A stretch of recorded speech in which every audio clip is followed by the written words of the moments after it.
Edmund Moore, written by Dorothy Fisher. Like so many others, this story begins across an ocean. Ireland suffered from famine and poverty. Some of the brightest and best, along with the poor and the weak, came to America, where the hope and promise of a brighter future beckoned. Edmund arrived in America in April 1849 when he was 22. He spent the next few years working hard and finding his way to Waukesha. The early 1850s found him established on Division and Carroll Street, now East Avenue. He was a stonecutter by trade. It was thought that he helped with the St. Joseph's and the courthouse buildings.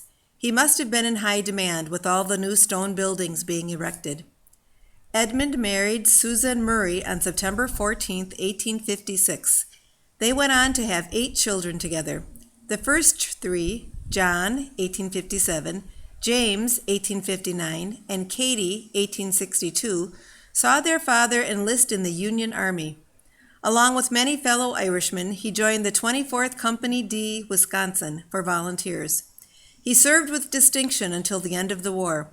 Records from the Madison Civil War Museum report that he was engaged behind enemy lines to blow up railroad installations.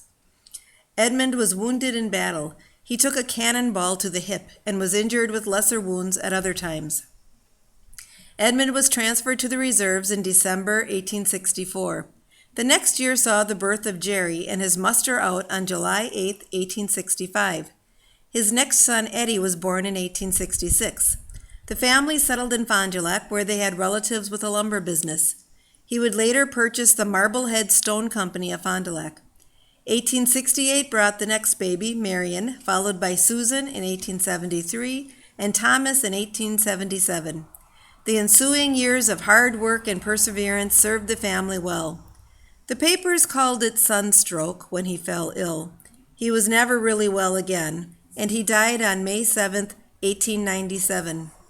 His obituary called him an excellent man, a member of the Catholic Church, and generally well respected. Interment was at Calvary Cemetery in Fond du Lac.